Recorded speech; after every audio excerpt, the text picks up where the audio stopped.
Welcome back to the deep dive. We've got something really specific today, a fascinating piece of research you sent over, the postmodern unified theory, or UPT. That's right, from Latham Howe.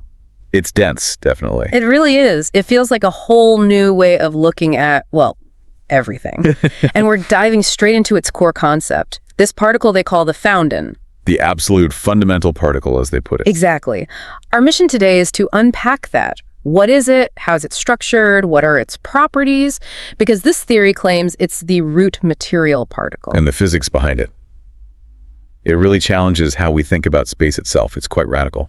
So where do we start with this Foundon? What's the first big idea? The absolute key, the defining feature right from the start is its vacuum domain. Each Foundon possesses its own private, exclusive vacuum domain. They call it omega. Owns it. Like property ownership. Pretty much, yeah. That's not just a particle in space. The theory says the Foundon is its space, in a way. It owns that patch of vacuum exclusively. That's the bedrock of the whole UPT. Okay, so let's dig into that. Owns its vacuum domain. What does that mean for space itself? Well, UPT argues that space isn't some pre-existing empty box. It's actually a property of the vacuum. The vacuum manifests space. And since the Foundon is a continuous vacuum field that owns its domain omega dollar, there's no such thing as unowned empty space in this model. It's all parceled out, owned by Foundons. Wow, okay, so if every bit of space is owned and these Foundons are dynamic fields, they must be constantly interacting at their boundaries, right? Pushing and pulling. Exactly. It implies a universe teeming with boundary interactions. But amidst all that change, what makes one Foundon that specific Foundon? If it can expand or contract, what stays the same? What's its unchanging identity? Great question. That's where the invariant vacuum quantity cranial comes in. Think of Treeler's as its fundamental amount of stuff. Like its fingerprint. Yeah, sort of its permanent ID. The source says Creel is constant for every Foundon, and it's directly tied to its mass. Creel equals Garrel divided by some constant kappa.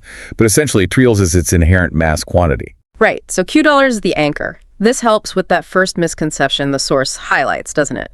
That a Foundon's type depends on its state. Exactly. The UPT is clear. You classify a Foundon by its invariant QLS, its fundamental mass, not by whether it's currently puffed up or squeezed down. Q tells you what it is fundamentally. Its state just tells you how it is right now. Got it. So QLUS is identity.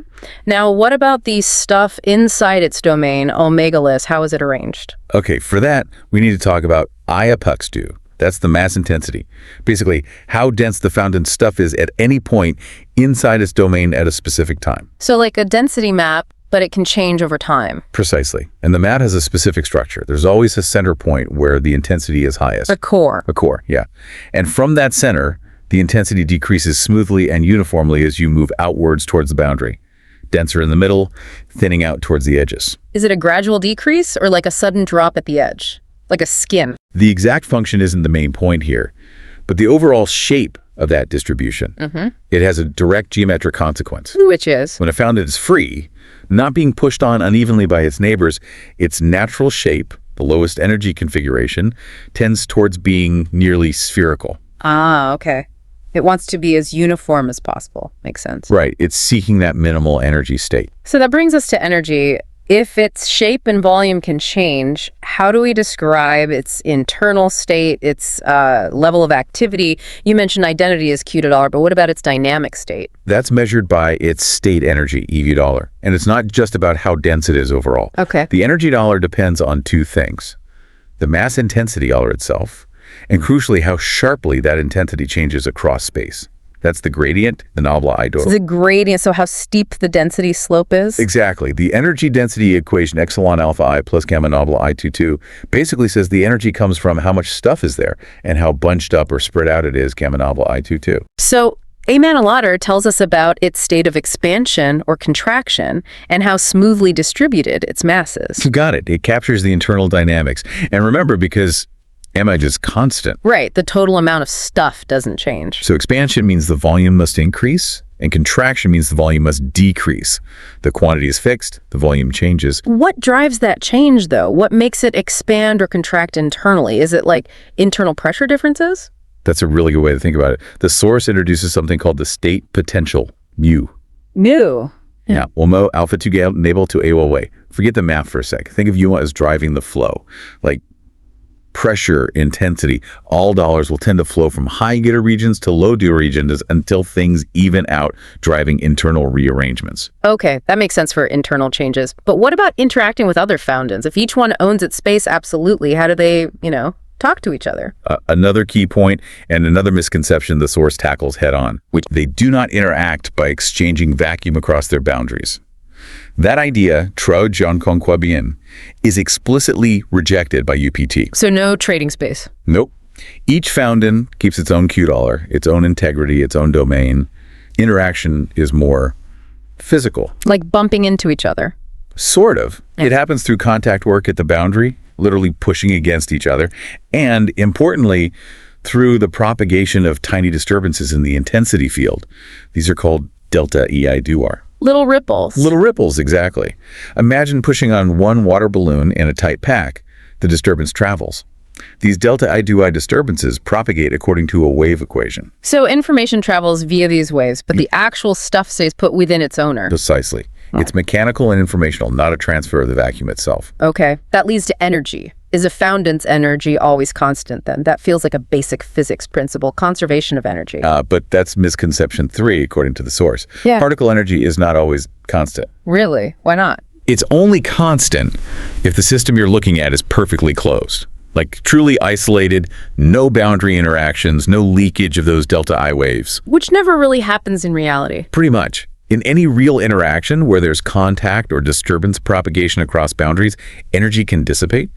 The source mentions specific terms related to the gradient of that potential amuculot that account for this energy loss. It's actually a more realistic picture. Okay, this idea of exclusive ownership and boundary interactions, it seems like it must create some kind of structure, right? Like layers. Absolutely. It leads directly to a fundamental hierarchy. The UPT uses specific terms for this. Which are? You have the host foundon and guest foundons. Host and guest, like a party. Maybe. The host foundon is the one whose domain, omega, contains the region you're currently focused on. Okay, the big one locally. Right. And guest foundons are any other foundons that happen to be located, either partly or fully, inside that host foundon's domain. So they're nested inside, like Russian dolls. That's a perfect analogy. The source calls it lungkip, nesting. And this is critical. It's the structuring principle. Remember the absolute rule. Every point in space belongs to exactly one foundon. Exclusive ownership. Exactly. So a guest foundon is just located within the host's own territory, but it still owns itself. This nesting, it must affect their shapes, right? We said the default is spherical, but if they're all crowded together... Oh, absolutely. That leads us straight to misconception 5. The idea that foundons are only spherical. So they can be weird shapes. Very weird shapes. Yeah. Especially when the forces at their boundaries aren't uniform. If they're being pushed and pulled unevenly by neighbors, what the source calls anisotropic contact intensity. Uneven pressure. Right. Then their shapes get complex. The source gives some really cool examples. Like what? Things like bilobate shapes like 2 connected balloons.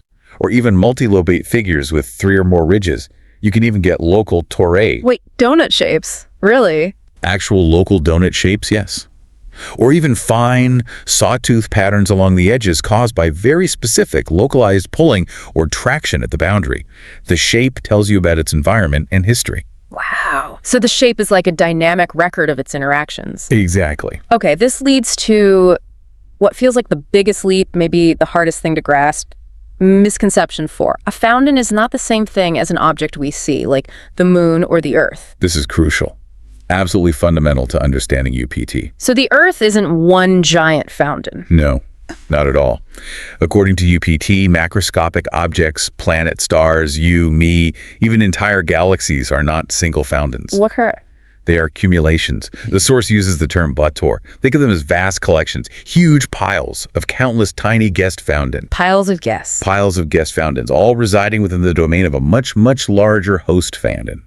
Perhaps a single overarching cosmic foundon. So, the entire observable universe, all the stars and galaxies, they're just structures made of tiny guest foundons clustered inside the space owned by one enormous host foundon. That's the picture UPT paints. Yes. All the structures we see are composites built from these fundamental Domain-owning particles. Hashtag tag outro. That reframes everything. Completely. It really does. So if you boil it all down, the core message for you, the listener, is this.